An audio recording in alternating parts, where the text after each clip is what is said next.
बात बच्चों, हम लोग सूरदास का जो पाठ है वो पढ़ के ख़त्म कर लिए हैं। उनके सारे पदों का अर्थ हम लोग जान चुके हैं और पहला पाठ हम लोग का पूरा हो गया। हम दूसरा पाठ शुरू कर रहे हैं तुलसीदास।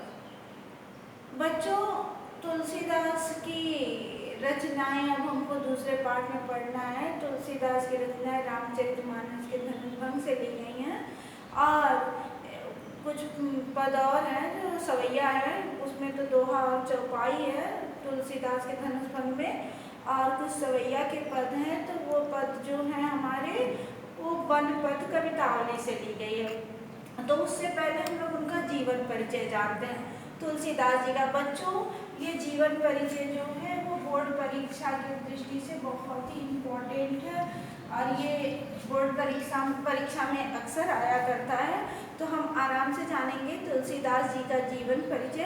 तुलसीदास जी का जन्म 1532 ईस्वी में उत्तर प्रदेश के बांदा जिले के राजापुर गांव में हुआ था। इनके पिता का नाम आत्माराम दुबे और माता का नाम तुलसीबाई था। इनका जन्म मूल नक्षत्र में हुआ था। मूल अशुभ नक्षत्र होता है और इसमें इनका जन्म हुआ था, जो दोष माना जाता है बच्चे के जन्म के लिए। तो उसके कारण इनके पिताजी खुद एक बड़े मतलब बहुत ज्ञानी ब्राह्मण थे।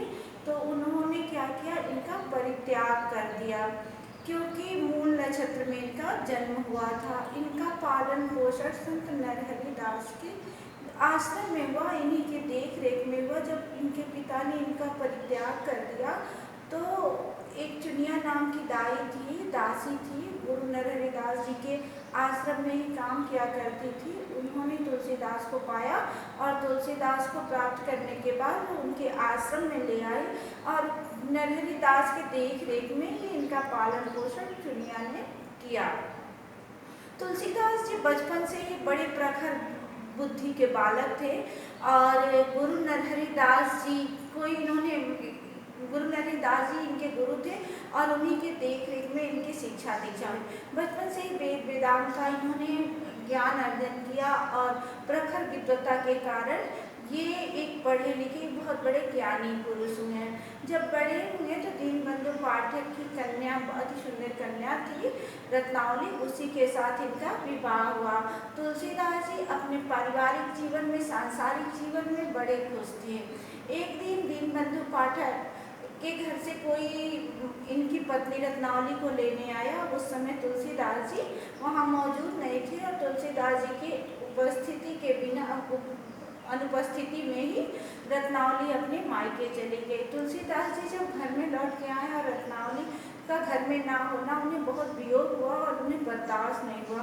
वो उसी तरह से नंगे पाँव ही जिस अवस्था में थे उसी अवस्था में वो ससुराल पहुंच गए। ऐसा बताया जाता है कि बारिश का दिन था, मार्ग में बहुत सारी बाधाएं थी और उन बाधाओं को पार करते हुए तुलसीदास जी अपने ससुराल पहुंच गए। ससुराल पहुंचने के बाद दामाद का इस तरह से ससुराल में आना वहाँ के लोगों के लिए, ससुराल के लोगों के लिए परिहास का कारण बन गया।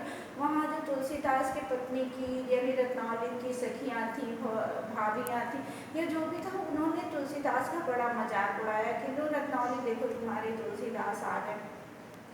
रत्नावली को पति के साथ इस तरह का व्यवहार या पति का इस तरह का व्यवहार बहुत बर्दाश्त नहीं हुआ और उन्होंने धिक्कारते हुए तुलसीदास को कह दिया कि जितना इस हाड़ मास के शरीर से आप इतना प्रेम करती हैं, अगर इतना श्री राम से प्रेम करते तो शायद आपका मुक्ति हो जाता और आपका कल्याण होता। तुलसीदास को पत्नी के धिक्कार से बहुत आहत हुए, मानो उन्हें यहीं से ज्ञान प्राप्त हो गया और पत्नी के धिक्कारने के बाद ही उसी दिन से उन्होंने सांसारिक जीवन का परित्याग कर दिया और तुलसीदास भारत भ्रमण के लिए निकल पड़े। उन्होंने भारत के अनेक तीर्थ स्थानों का भ्रमण किया।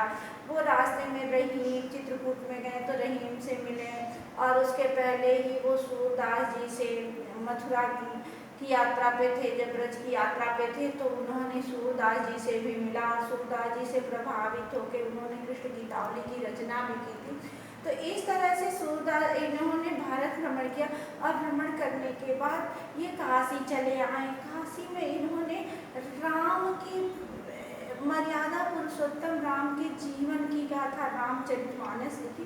इन्होंने ये रामचरितमानस लोक कल्याण की भावना से लिखी।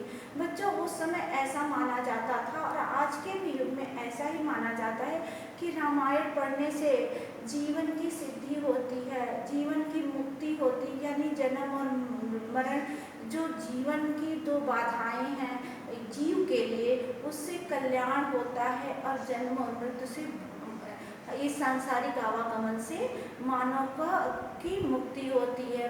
तो हिंदू समाज में जो रामायण है वो एक धार्मिक ग्रंथ है और वो लोक कल्याण का माध्यम है, यानी रामायण को पढ़ के एक मनुष्य अपने जीवन के पापों से मुक्त हो सकता है। तो तुलसीदास जी ने इसी लोक कल्याण की भावना से मर्यादा पुरुषोत्तम श्री राम के जीवन चरित्र यानी रामचरितमानस का वर्णन लिखा। रामचरितमानस लिखने के बाद तुलसीदास जी का स्थान हिंदू समाज में तो ईश्वर तुल्य ही हो गया था। तुलसीदास जी ने रामचरितमानस के अलावा पार्वती मंगल, कवितावली, दोहावली, विनय पत्रिका, इनका विनय पत्रिका ईश्वर की आराधना, प्रभु राम के श्री चरणों की आराधना का सर्वश्रेष्ठ ग्रंथ माना जाता है। तो बच्चों, इन्होंने कृष्ण गीतावली, पार्वती मंगल, कवितावली, गीतावली, रामचरितमानस आदि बहुत सारी इन्होंने रचनाएं की हैं। तुलसीदास जी भक्ति काल के स्वर्णिम राम भक्ति शाखा के स्वर्णिम कवि के रूप में आज भी हिंदी साहित्य के इतिहास में स्वर्ण अक्षरों में इनका नाम अंकित होता है। तुलसीदास जी राम भक्ति शाखा की प्रमुख कवि हैं और इनकी जो मृत्यु हुई वो 1623 ईस्वी में काशी में 80 घाट के तट पर हुई थी। इनकी मृत्यु के संबंध में दोहा प्रचलित है। 1680 गंग के तीर, श्रावण शुक्ल सप्तमी, श्रावण शुक्ल तीज शनि, तुलसी तजो शरीर, यानी तुलसी जी का जन्म और मृत्यु दोनों सावन के महीने में हुआ है। इनका जन्म श्रावण शुक्ल सप्तमी को हुआ था और इनका मृत्यु जो था वो तीज के दिन यानी सावन की तीज के दिन इनकी मृत्यु हुई थी। तो तुलसीदास जी ने इस नश्वर शरीर को 1623 ईस्वी में त्याग दिया था। तो बच्चों, ये था तुलसीदास जी का संपूर्ण जीवन परिचय। ये बहुत ही इम्पोर्टेंट है, 4 नंबर का आता है ये आपके बोर्ड परीक्षा में। तो इसको मैं PDF बना के भेज दूँगी, इसको लिख लीजिएगा और अगले वीडियो में मैं आपको अब व्याख्या तुलसीदास का व्याख्या पढ़ाना शुरू कर दूँगी।